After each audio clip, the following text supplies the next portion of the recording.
हमारे मुख से परम पिता परमात्मा का नाम नहीं निकल रहा है। जिस परम पिता परमात्मा ने हमें बनाया है, इस धराधाम पर भेजा है, वो भी सोचता होगा। जो मुख राम नाम नहीं आवा, सो मुख ब्रह्मा। ब्रह्मा जी भी सोचते हैं, मैंने इस मनुष्य के मुख को व्यर्थ में ही बनाया है, परंतु ऐसा नहीं होना चाहिए।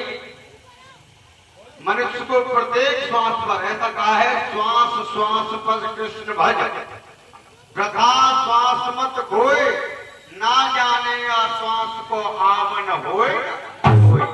कोई पता नहीं है श्वास का।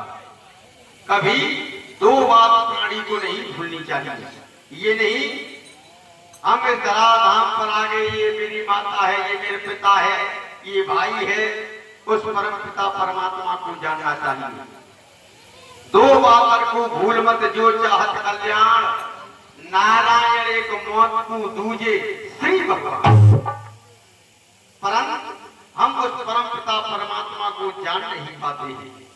जाना तूने जननी को पिता जाना, भाई बंधु जाना है, कुटुंब कबीला जाना, अकड़ जाना तकड़ जाना, अपना पराया जाना तूने राम जी का संपत्ति खजाना है। धीरे धीरे सब कुछ जाना और कुछ भी न जाना, उसको न जाना जिसके पास तुझे जाना है। उसको हम नहीं जान पाते हैं। माइक वाले भैया, माइक आज और खोल दो, इसको आज और खोल दो। कल से आराम से तुम भी मस्त और हम भी मस्त। क्यों कि जीवन का कोई पता नहीं है। क्षण भंगुर जीवन की कल रात को जान खिली न खिली, मलिया गिर शुद्ध तीर समीर चली न चली। कल काल कुठार लिए फिरता, तन नम्र चोट झिली न झिली, भजले हरि नाम हरि रसना, फिर अंत समय पहली। इसका कोई पता नहीं है, क्योंकि कहा है इस मनुष्य का कोई भरोसा नहीं है। क्योंकि बुढ़ापे में कहेंगे राम राम और निकलेगी लगाम लगाम। जो भी कार्य होते हैं वो जवानी में होते हैं। और परम पिता परमात्मा ये नहीं कहते कि अपने गृह के कार्य को मत करो। कहा है श्री रामचरितमानस में, करते कर्म करो विद्राना, मन राखो या कृपा न धाम। अपने हाथों से कर्मों को करते रहो, परंतु अपना मन रूपी भवरा उस परम पिता परमात्मा के चरणों में लगा दो। क्यों कहा है, तेरी आंख में पड़ेगा जाला, तेरी नाक से बहेगा नाला, लठिया से पड़ेगा पाला तेरी जिंदगानी में। खटिया में पड़े पड़े करते रहोगे मल मूत्र त्याग, पीकते रहोगे सदा पीकदानी में, शक्ति ना रही तो भक्ति करोगे क्या। जाते कह तेरी बंदगानी में, कहते कभी दयाराम तेरे अभागी नर, जाइसी भजन कर तू जवानी। चलते हैं प्रभु का गुणानुवाद करते, क्योंकि कहा है केवल भगवान के नाम का ही सार है।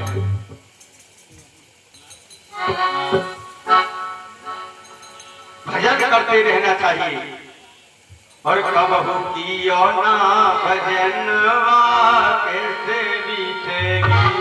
हमने भजन नहीं किया तो हमारी कैसी बीतेगी, कैसे बीतेगी, हाँ कैसे बीतेगी, कैसे बीतेगी, कैसे बीतेगी।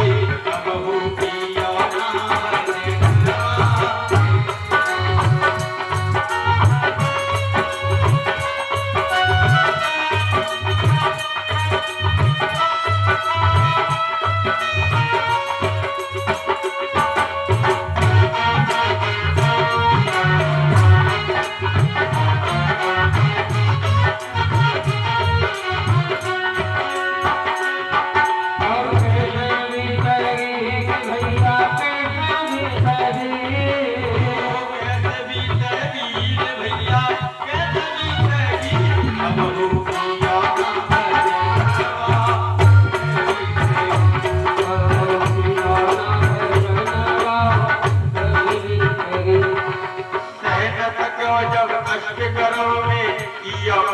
करार। जब मातृ गर्भ में पड़ा रहता है मनुष्य तो कहता है प्रभु हमें इस नरकुंड से बाहर निकालो, हम तुम्हारा ही नाम स्मरण किया करेंगे। परंतु पृथ्वी पर आकर के सब कुछ भूल जाता है। कैसे? जैसे कि आकाश मार्ग से शुद्ध बूंद आती है और पृथ्वी पर आकर के वो दूषित हो जाती है।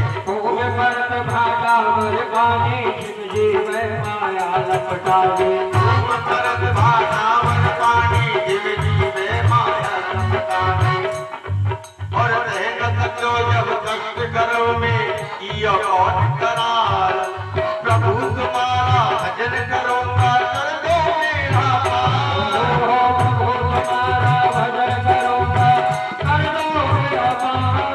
प्रभु तुम्हारा भजन करूंगा कर दो मेरा पार। वादा भूलो रे गई मैं सेवा।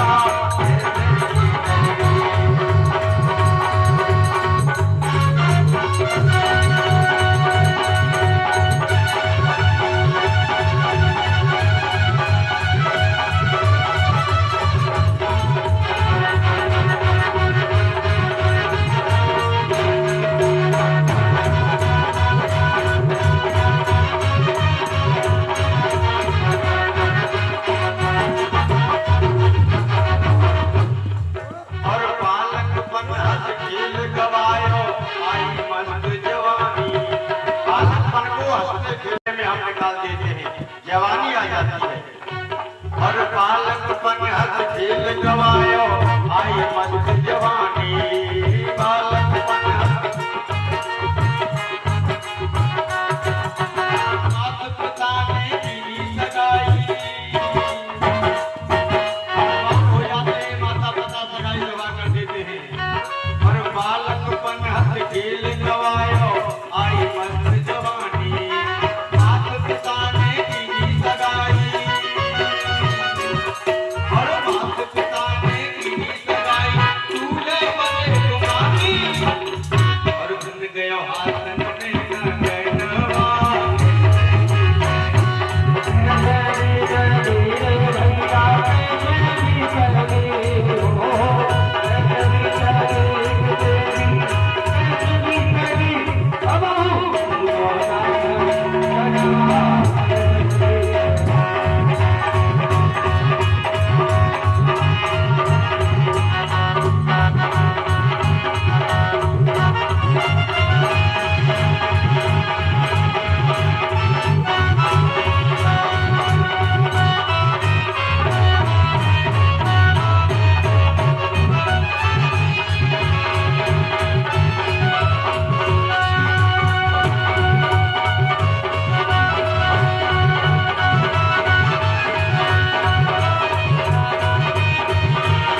बता रहे हैं ये सभी गंधर्वों के बच्चे आज मंदाकिनी गंगा में स्नान कर रहे हैं।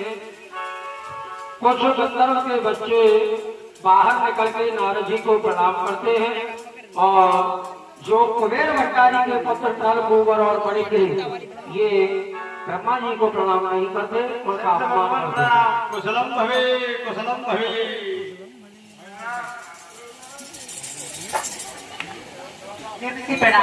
कुशलम भवे।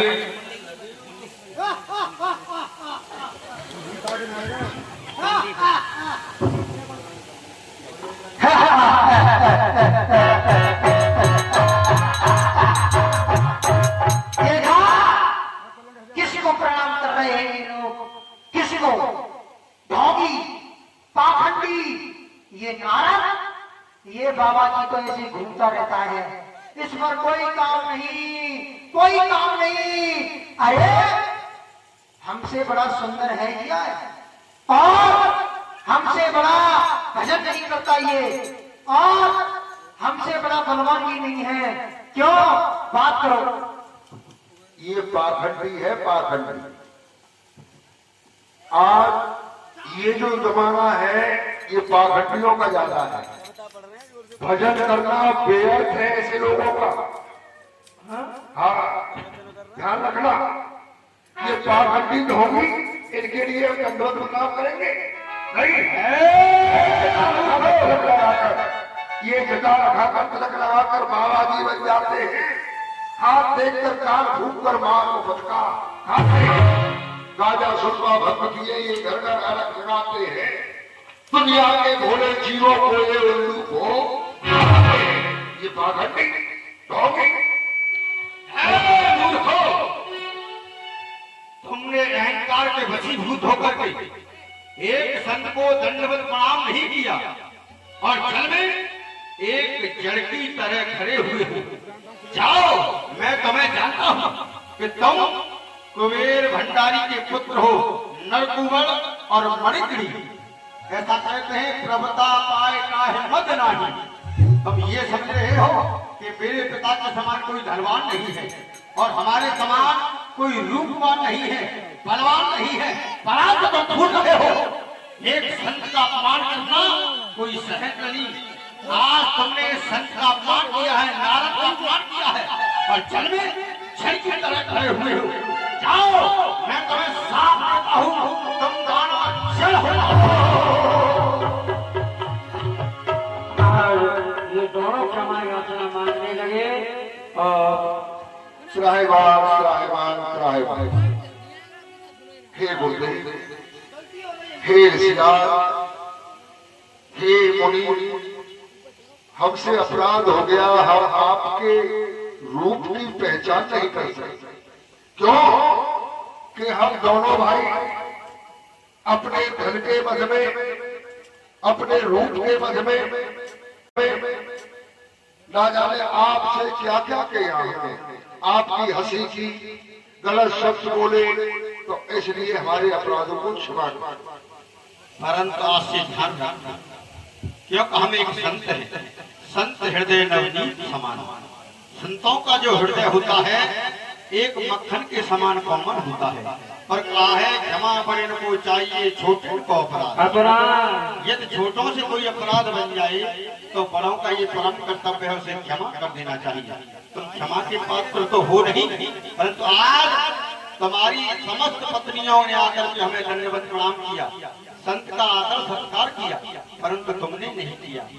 आगे से ध्यान रखो, कोई भी संत तुम्हारे समक्ष आए तो उसका आदर सम्मान करना, उन्हें दंडवत प्रणाम करना। तुम पूछ रहे हो कि हमारा उद्धार कैसे हो? हाँ, हमारा उद्धार कैसे हो? उद्धार बता रहा हूं।